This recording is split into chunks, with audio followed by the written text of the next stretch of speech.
नमस्कार. राज्याचे मुख्यमंत्री तथा वित्तमंत्री आदरणीय देवेंद्रजी फडणवीस साहेब, उपमुख्यमंत्री एकनाथजी शिंदे साहेब, राज्यमंत्री जयस्वाल साहेब, बावनकुळे साहेब आणि या पत्रकार परिषदेला उपस्थित असलेले सर्वच पत्रकार बंधू भगिनींनो, सर्वांचं या पत्रकार परिषदेमध्ये स्वागत आहे. सुरुवातीलाच यंदाचा हा अर्थसंकल्प आदरणीय अजितदादांना समर्पित केल्याबद्दल मी पहिल्यांदा माननीय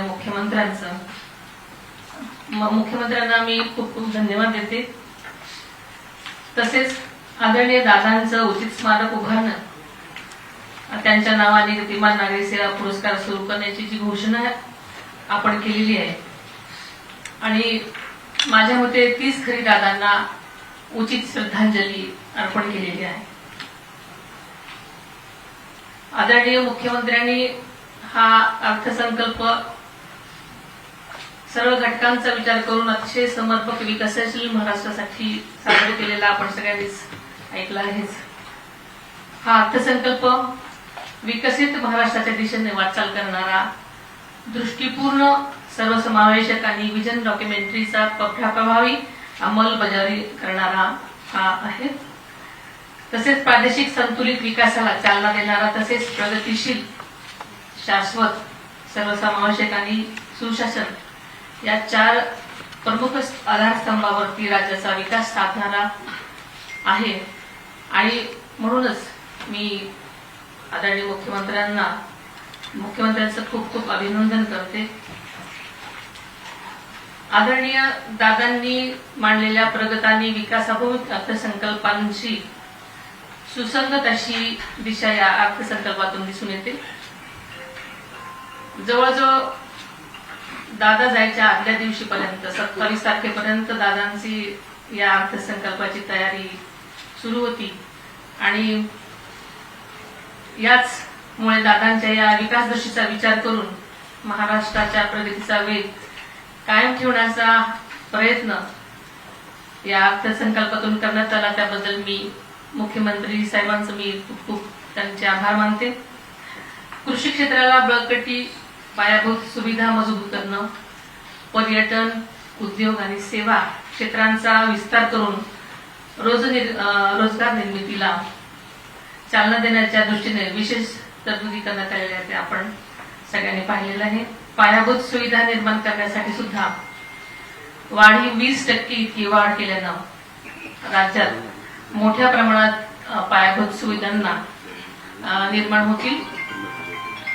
आदरणीय दादांच्या संवेदनशील विचारानुसार दिव्यांगाकरिता सुद्धा जिल्हा वार्षिक योजनेअंतर्गत 1% निधी राखून ठेवण्याचा निर्णय यामध्ये घेण्यात आलेला आहे. तसेच छत्रपती संभाजी महाराजांचे बलिदान स्थळ असणाऱ्या पुणे जिल्ह्यातील वडोदुळापूर येथील स्मारकाचंही काम यावर्षी पूर्ण करण्यात येणार आहे. आणि दादांचं या प्रोजेक्टकडे खास करून जास्त लक्ष होतं. त्यांचा ड्रीम प्रोजेक्ट आहे असं म्हटलं तरी चालेल. यंदाचं वर्ष आंतरराष्ट्रीय महिला शेतकरी वर्ष म्हणून साजरं होत आहे आणि महिलांच्या सक्षमीकरणाला विशेष प्राधान्य देण्यात आलेलं आहे.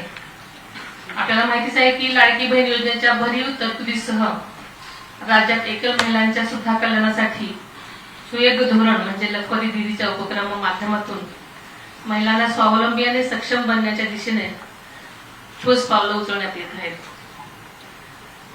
कृषी क्षेत्रामध्ये एआयचा वापर करण्याबाबतचं विजन डोळ्यासमोर ठेवून आदरणीय दादांनी याबाबत पुढाकार घेतलेला आपल्या सगळ्यांना सर्वश्रुत आहे.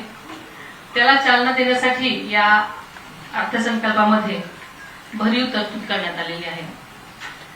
तसेच मुंबई महानगराच्या धर्तीवर पुण्यासह नाशिक, नागपूर व छत्रपती संभाजीनगर येथे सुद्धा ग्रोथ हब निर्माण करण्यात येणार आहे. अमृतकालीन रस्ते विकास योजना तसेच मेट्रो प्रकल्प यांच्या माध्यमातून सुद्धा पायाभूत सुविधा अधिक मजबूत करण्यात येणार आहेत. हा अर्थसंकल्प राज्यातील शेतकरी, कष्टकरी महिला, तरुण आणि सर्वसामान्य नागरिकांच्या विकासाला चालना देणाऱ्या असून महाराष्ट्राच्या प्रगतीला नवी दिशा आणि वेग देणारा ठरेल असा मला विश्वास आहे. विकसित महाराष्ट्राच्या ध्येयपूर्तीसाठी हा अर्थसंकल्प महत्वाचा टप्पा ठरणार आहे. धन्यवाद.